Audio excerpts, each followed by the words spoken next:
안녕하세요. 꿀렌즈 PD입니다. 구매해서 아무것도 안 하고 편하게 바로 사용할 수 있는 10만원대 대화면 영상 시청용 태블릿을 하나 찾았습니다. 우리가 흔히 말하는 영상머신, OTT 시청용 태블릿으로 이만한 녀석이 없어요. 그 이름은 샤오시패드 플러스 12.7입니다. 누구나 만족할 수 있는 영상머신 태블릿을 찾기 위해서 5가지 조건을 고려했고 샤오시패드 플러스 12.7이 이 조건들을 모두 만족했습니다.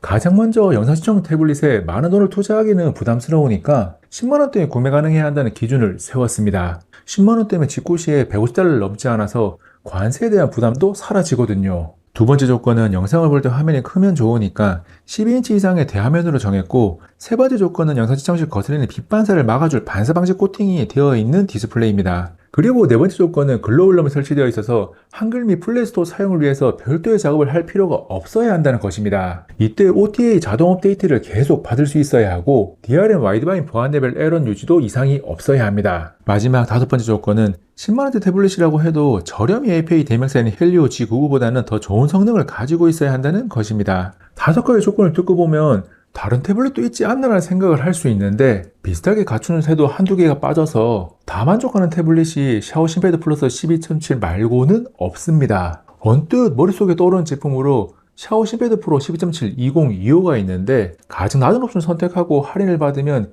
20만원 내외 또는 10만원 후반대까지도 가능합니다. 하지만 반사 방지 코팅이 없고 한글화 작업 또는 글로벌 설치를 직접 해야 한다는 불편함이 있습니다. 그리고 반사 방지 코팅이 있는 컴포터블 옵션을 선택하게 되면 가격이 20만원 후반대까지 올라가게 되고 글로벌로 설치는 한글화 과정 등의 귀찮음은 여전히 남아 있습니다. 자, 그러면 샤오시패드 플러스 12.7을 영상 머신으로 소개하는 이유인 5가지 조건과 태블릿으로서의 기본적인 성능과 특징을 하나씩 살펴보겠습니다. 첫 번째 이야기는 가격 조건입니다. 태블릿을 구매하는 이유는 여러 가지가 있겠지만 시간이 지나고 보면 영상 시청이 아주 많은 비중을 차지합니다. 그래서 필기나 그림 그리기, 게임 등 비싼 태블릿이 필요한 확실한 목적이 있는 것이 아니라면 10만원대 비용으로 영상을 잘 볼 수 있는 태블릿을 선택하는 게 효율적이죠. 한 가지 체크 포인트는 해외 직구의 특성상 가격 변동이 다소 있기 때문에 할인 프로모션을 잘 노리는 것이 필요합니다. 1년에 4, 5회 정도 있는 알리익스프레스의 S급 할인 프로모션이 대표적으로 10만원 중후반대에서 구매할 수 있습니다.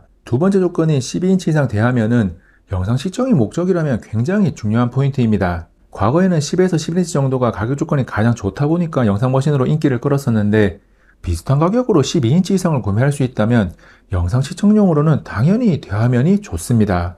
다만 화면이 커진다는 것은 크기와 무게가 증가해서 휴대성이 떨어짐을 의미합니다. 샤오시패드 플러스 12.7은 휴대하기보다는 집이나 사무실 등 한정수에 놓고 사용하기에 좋은 태블릿입니다. 물론 가로 29.33cm와 세로 19.07cm의 크기는 A4 한 장보다는 살짝 작은 정도로 백팩이나 서류 가방 등에 넣어 다니는 것이 부담스럽지는 않습니다. 두께가 6.9mm로 얇은 편이고 무게도 615g으로 12인치대 화면을 고려하면 무난한 수준입니다. 세 번째 조건 역시 디스플레이와 관련된 것으로 반사 방지 코팅입니다. 컴포터블, 매트 디스플레이 등으로 표현하는 옵션으로 영상 시청이 주목적일 때 화면에 비치는 것이 하나도 없다는 것은 무척이나 좋습니다. 샤오시패드 플러스 12.7의 반사 방지 코팅 성능이 제대로 나오는지 확인하기 위해서 비교적 어두운 색상이 많이 나오는 영상을 틀어놓고 태블릿 앞에서 열심히 움직이고 있는데 비치지 않습니다. 앞으로 또 어떤 태블릿이 나올지 모르겠지만 샤오시패드 플러스 12.7이 현 시점에서 반사 방지 코팅이 기본으로 되어 있는 가장 저렴한 대화면 태블릿입니다. 화면 크기부터 반사 방지까지 디스플레이에 대한 이야기를 계속하고 있으니까 디스플레이의 품질에 대한 이야기로 이어갑니다. 2944 곱하기 1840 해상도, 60Hz 주사율, 400니트 화면 밝기를 지원하는 16:10 화면비의 12.7인치 IPS LCD 디스플레이는 품질이 우수하지는 않습니다.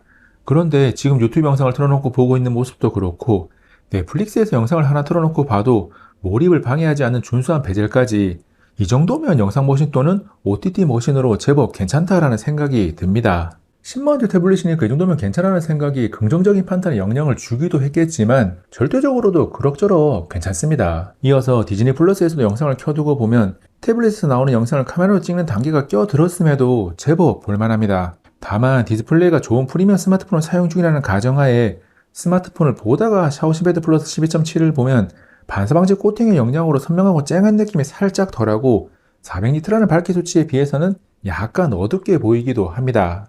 그리고 유튜브에서 영상을 볼 때 일부 영상이 1440p 이상을 설정하게 되면 영상이 끊겨 보이는 현상이 발생하기도 합니다. 그런 영상은 1080p FHD로 시청하고 있습니다. 디스플레이에서 마지막 체크 포인트는 시야각입니다. 태블릿은 정면이 아닌 각도에서도 종종 보게 되는데 이 태블릿의 시야각은 충분히 양호해서 어떤 각도에서 보더라도 문제없이 사용할 수 있습니다. 다음 이야기할 내용은 네 번째 조건이 글로벌롬입니다. 국내 정발 제품을 사는 것이라면 고려사항이 아니지만 해외 지구 시에는 한글 지원 여부를 확인해야 합니다. 샤오시 패드 플러스 12.7은 한글을 지원하고 플레이스토어 사용에 제한이 없는 글로벌럼을 판매 중인데 정확히는 판매자가 제품을 뜯어서 글로벌럼을 설치해서 보내주는 것입니다. 그리고 샤오시 패드 플러스 12.7의 글로벌 모델이라고 할 수 있는 제품이 레노버테 P12라서 글로벌럼이 설치된 모습을 보면 제품명이 레노버테 P12라고 적혀 있습니다. 국내에도 스펙이 거의 비슷한 제품이 정발되긴 했는데 가격대가 40만원을 넘어가기 때문에 더 이상 이야기를 하지 않습니다. 새 제품을 샀는데 누군가 먼저 뜯는다는 것이 마음에 살짝 걸리긴 하지만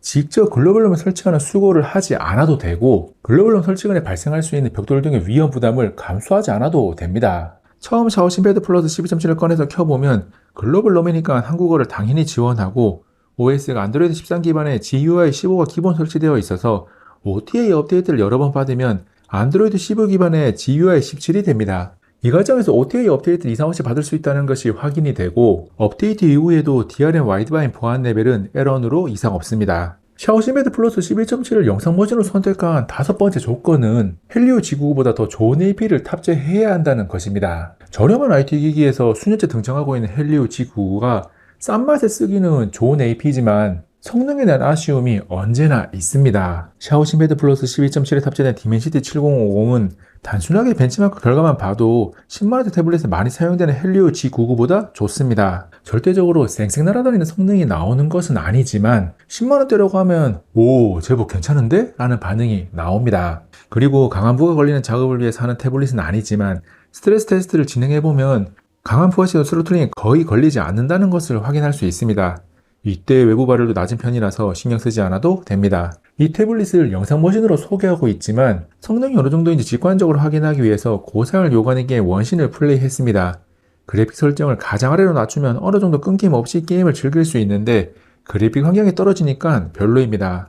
게이밍을 위한 태블릿을 찾고 있다면 대하면은 샤오시 패드 프로 12.7 2025 8인치대는 Y7X 시리즈가 적합합니다. 지금까지 샤오시 패드 플러스 12.7을 영상 머신으로 선택하게 된 조건에 대해서 분석했고 이제는 태블릿을 소개하기 위해 필요한 내용 중 남아있는 것들을 하나씩 정리합니다. 태블릿이나 스마트폰에서 AP를 잘 받쳐주는 램과 저장 장치를 사용하는지도 중요합니다. 샤오시 패드 플러스 12.7은 LPDDR4X 8GB 램과 UFS 2.2 128GB 저장 장치를 탑재했는데 규격이 좋은 편은 아니지만 디멘시티 7050과 보조를 맞추기에는 충분합니다. 128GB 저장 용량의 태블릿에서 사용하기에는 조금 아쉽다는 생각이 드는데 다행스럽게 마이크로 SD 카드를 지원합니다. 다음 스피커는 소리가 노이즈 없이 선명해서 영상 시청용으로는 무난한 성능을 갖췄습니다. 하지만 음악을 듣는다면 아쉬움이 다소 생기는데 돌비 애트모스를 켜도 공간감이 부족해서 소리들이 다닥다닥 붙어 있습니다. 그리고 저음부터 고음까지의 밸런스는 그럭저럭 괜찮은데 어느 하나 좋다고 말할 수 있는 음역대는 없습니다. 샤오시 패드 플러스 12.7은 대화면 태블릿답게 1200mAh의 대용량 배터리를 탑재했습니다. 유튜브 FHD 영상을 하늘발기 100%로 반복 재생하면 약 5시간 30분 정도를 사용할 수 있는데 용량에 비해서는 사용시간이 길지 않습니다. 전성비가 좋은 편은 아니라는 거죠. 그나마 용량이 깡패라고 대용량 덕분에 무난하게 사용할 수 있는 수준입니다. 충전은 스펙 정보가 여기저기 제각각이라서 공식이라고 말할 건 없고 실제 충전 시 20W 내외까지 지원하는 것을 확인했습니다. 배터리에 이어서 전용펜 사용에 대한 이야기입니다. 레노버의 샤오시 패드 태블릿들은 지원하는 종류는 다르지만 전용펜을 사용할 수 있습니다. 샤오시 패드 플러스 12.7도 마찬가지고 저는 AP500U를 사용 중입니다. 아이패드, 갤럭시 탭 등 고가의 프리미엄 태블릿과 비교하면 펜 성능이 눈에 띄게 부족합니다. 하지만 메모나 간단한 필기를 위해 사용해보면 그럭저럭 쓸만하고 영상 시청 시 재생, 정지, 다음 영상 또는 이전 영상으로 원격 제어가 가능합니다. 아쉬운 펜 성능이지만 10만원대 태블릿에서 사용할 수 있는 펜 옵션이 있다는 것이 분명히 긍정적인 부분입니다. 물론 영상 시청만을 위해서 이 태블릿을 구매한다면 펜을 굳이 살 필요는 없습니다. 그 밖에 지금까지 이야기하지 않은 내용들을 빠르게 정리하면 와이파이 6, 블루투스 5.1을 지원하고 전원 버튼에 들어가 있는 지문인식 센서를 사용할 수 있습니다. 그리고 초기 설정을 끝내고 사용을 하다 보면 앱을 추천한다는 광고 알림이 뜰 수 있습니다.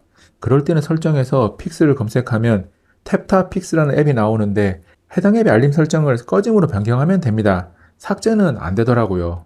2025년 여름을 기준으로 영상 머신 또는 OTT 영상 시청용으로 태블릿을 하나 산다면 오늘 소개한 샤오시베드 플러스 12.7 매트 디스플레이 글로벌룸이 딱입니다. 저렴한 가격대로 해외 직구를 해서 귀찮은 과정 없이 바로 편하게 사용할 수 있는 태블릿입니다. 다만 해외 직구의 특성상 가격 변동이 다소 있는 제품이라서 할인을 하지 않는 평소에는 20만원대 판매 중에 있습니다. 그래서 드물게 진행되는 국내 쇼핑몰의 할인 프로모션이나 연 4, 5회 진행되는 알리익스프레스 에스크 프로모션을 이용해야 10만원대 중후반에 구매할 수 있습니다. 프로모션 없이 20만원 초반대에 구매를 해도 들어간 돈이 아까운 태블릿은 아니지만 10만원대 구매할 수 있는 길이 있으니까 급하게 살 필요가 없는 거죠. 혹시나 샤오시베드 플러스 12.7에 대한 궁금한 내용이 있다면 고정 댓글에 답글로 문의해 주시기 바랍니다.